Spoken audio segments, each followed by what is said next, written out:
அமரன் லைஃப்பில் எனக்கு ரொம்ப ரொம்ப ரொம்ப ரொம்ப ஸ்பெஷலான படம். சாய் பல்லவி சொன்ன மாதிரி இந்த கதையை படமாக எடுக்கிறதுக்கு ஒத்துக்கிட்ட மேஜர் முகுந்த் சாரோட ஃபேமிலிக்கு ரொம்ப ரொம்ப நன்றி. இப்போ வரைக்கும் வரதராஜன் சார் வந்து பேசிகிட்டே இருக்காரு, நான் அப்பா அப்பான்னு கூப்பிட்டுட்டே இருக்கேன். ஏதாவது லைஃப்பில் ஏதாவது நல்ல விஷயம் நடக்கும் பொழுது எது நடந்தாலும் ஒரு மெசேஜ் வந்துகிட்டே இருக்குது. அவங்களோட பிளெஸ்ஸிங் தொடர்ந்துட்டு இருக்குன்னு நினைக்கிறேன். அதெல்லாம் தான் இந்த மாதிரி அவார்டாகவும் சக்ஸஸாகவும் வந்துட்டு இருக்குன்னு நம்புகிறேன். அடுத்து மிக முக்கியமான நன்றி சொல்ல வேண்டியது எங்களுடைய தயாரிப்பாளர் கமலஹாசன் சாருக்கு. எதுவும் யோசிக்காமல் இந்த பையன் கரெக்டாக இருப்பான் அப்படின்னு சொல்லி அந்த நம்பிக்கை அவங்க வைக்கும்பொழுது தான் இது முழு படமாக மாறிச்சு. ஏன்னா ராஜ்குமார் அவர்கள் இந்த கதையை எடுத்துகிட்டு வராங்கன்னா எனக்கும் அவருக்கும் பல வருஷம் நட்பு இருக்குது. அவருக்கு வந்து என்னுடைய பொட்டென்ஷியல் நிறையவே தெரியும். எனக்கு தெரியறதை விட அவருக்கு இன்னும் ஜாஸ்தி தெரியும். அப்போ கமல் சார்கிட்ட கொண்டு போய் கொடுக்கும்போது இல்லையே இவன் வேற மாதிரி படம் தானே பண்ணுறான், இவன் எப்படி பண்ணுவான்னு ஒரு கேள்வி கேட்காம இவனால் பண்ண முடியும்னு சொல்லி அந்த நம்பிக்கையை வச்சதுக்கு ரொம்ப ரொம்ப நன்றி சார். இந்தியாவோட பெஸ்ட் ஆக்டர் கமல் சார் முன்னாடி ஒரு பெஸ்ட் ஆக்டர் அவார்டு வாங்குறது என்ன மாதிரி ஒரு மிமிக்ரி ஆர்டிஸ்டா ஸ்டேஜில் ஆரம்பிச்சவனுக்கு ரொம்ப ரொம்ப ரொம்ப ரொம்ப பெரிய விஷயம்.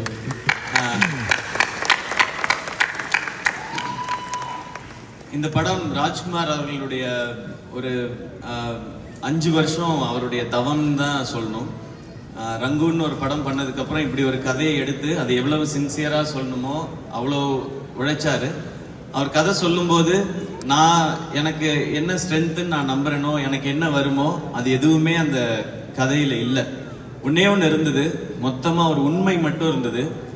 அதுக்கு உண்மையாக உழைச்சா இதை சரியாக பண்ண முடியுன்ற நம்பிக்கை அவருடைய நரேஷன்லையும் ரைட்டிங்லையும் இருந்தது.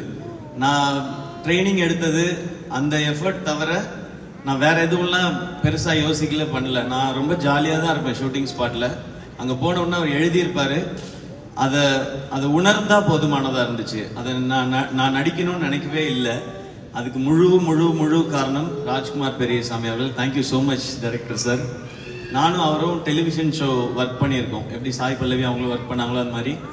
போன வாட்டி எனக்கு மாவீரனுக்காக சைமா அவார்ட் கிடைச்சிது. அப்போ கண்டிப்பாக உங்களுக்கு அடுத்த படத்துக்கு அமரன் கிடைக்கும்னு சொல்லும்போது நான் சொன்னேன், எனக்கு கிடைக்குதோ இல்லையோ ராஜ்குமார் கிடைக்கணும் கண்டிப்பாக. ஏன்னா இவ்வளவு பேருக்கு அவார்டு கிடைக்கிறதுக்கும் பெரிய காரணம் அவர் தான். அவர் அமரன் மட்டும் இல்லை, இதுக்கப்புறம் அவர் எடுக்க போகிற படத்துலையும் அவர் எப்படியும் அவர் படம் பண்ணும்பொழுது ஒரு 4-5 பேருக்கு கண்டிப்பாக அவார்டு வரும். அந்த மாதிரி அவர் விஷன் உள்ள ஆள். தேங்க்யூ இந்த படம் கொடுத்ததுக்கு. அண்ட் சாய் பல்லவி இப்பயும் எங்கே போனாலும் சாய் பல்லவி எப்படி இருக்காங்க